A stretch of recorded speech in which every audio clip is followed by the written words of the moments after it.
ഏട്ടാ പത്മേ, താണെന്നൊരു മുന്നറിയിപ്പില്ലാതെ ഇല്ലത്ത് കയറിയിട്ടാണോ വന്നേ? ഇല്ലേട്ടാ. എങ്കിൽ വാച്ചനമ്പൂരിനകത്തുണ്ട്. അതൊന്നും വേണ്ട, നമുക്ക് കുറച്ച് കാര്യം പറയണ്ട്. ഏട്ടാ എന്ത് വന്നേ? കാര്യം പ്രവർത്തനേ. അല്ല ഏട്ടാ വന്ന്. എന്താ പത്മേ, കാര്യം പറ. തന്റെ വേദപഠനമൊക്കെ എന്തായി? ഞാൻ പഠനം നിർത്തി. വേദപഠനം നിർത്തിയേ? താൻ എന്താ അസംബന്ധമൊക്കെ പറയണേ? കുറച്ച് പ്രശ്നങ്ങൾ കാരണം നിർത്തേണ്ടി വന്നു. എന്ത് പ്രശ്നം? അച്ഛൻ നമ്പൂതിരി അറിഞ്ഞാലേ പ്ലാമറും വെട്ടുന്ന പോലെ വെട്ടി തന്നെ കുണ്ടത്തിട്ട് ഹോമിക്കും. അതാണ് എന്റെ പ്രശ്നം. ഏട്ടന്റെ കൂടെ നിൽക്കണം. എന്നിട്ട് വേണം ഞാനും ആ കുണ്ടത്തിൽ കിടന്ന് പോകാൻ. എന്ത് പ്രശ്നം അവിടെ ഉണ്ടായി ഇപ്പൊ പഠനം നിർത്തിയിട്ട് വരാൻ? ചെറിയൊരു പ്രണയം. പ്രണയോ? തനിക്ക് വേളിയോഗം ഇല്ലെന്ന് അറിയില്ലേ? പിന്നെ അങ്ങനെ താൻ പ്രണയിക്കുന്നത്? വേളിയോഗം ഇല്ലെന്ന് പറഞ്ഞ് വികാരം അടിച്ചമർത്തി ജീവിക്കാൻ പറ്റൂ? പ്രേമിച്ചു പോയി. എടോ പത്മ, എന്റെ തല ചുറ്റുന്നു. തന്റെ ഉപനയനം കഴിഞ്ഞന്ന് ജാതകം ഇട്ടിപ്പോ മേപ്പള്ളിയാര് പറഞ്ഞല്ലേ തനിക്ക് മാംഗല്യോഗം ഇല്ലെന്ന്.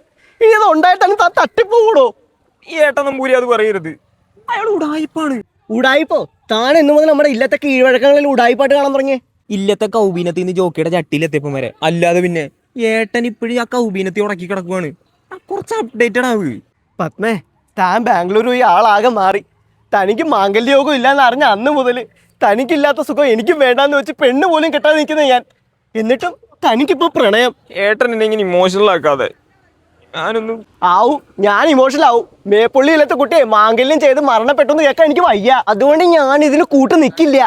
ഏട്ടാ, ഞാൻ ഏട്ടന്റെ ഉണ്ണിയല്ലേ? എന്തെങ്കിലും ഉണ്ണിയപ്പം പോലെ കാണാതെ നിങ്ങള്. ശരി, ആ കുട്ടിയെ വിളിക്ക, ഞാൻ സംസാരിക്കാം നിങ്ങളുടെ കാര്യം. അയ്യോ, ആ കുട്ടിക്ക് അങ്ങനെയൊന്നും വരാൻ പറ്റില്ല. അതെന്താ? അല്ല, യാത്ര ചെയ്ത് കഴിഞ്ഞാൽ അവള് ഛർദിക്കും. യാത്രയാണോ ഇവിടെ മുഖ്യം? അവള് വരണം, എന്നാലേ ഈ പ്രശ്നം തീരൂ. എന്നാ എനിക്കൊരു കാര്യം പറയാണ്ട്. ആ കുട്ടി ഗർഭിണിയാണ്. എന്റെ പത്മേ, നീ എന്റെ കൂടെ വരണ്ട. എന്റെ പൊന്നേട്ടാ, എനിക്ക് വേറെ വഴിയില്ലേട്ടാ. ചേട്ടൻ വേണം ഏട്ടാ, കഷ്ടമുണ്ട് ഏട്ടാ.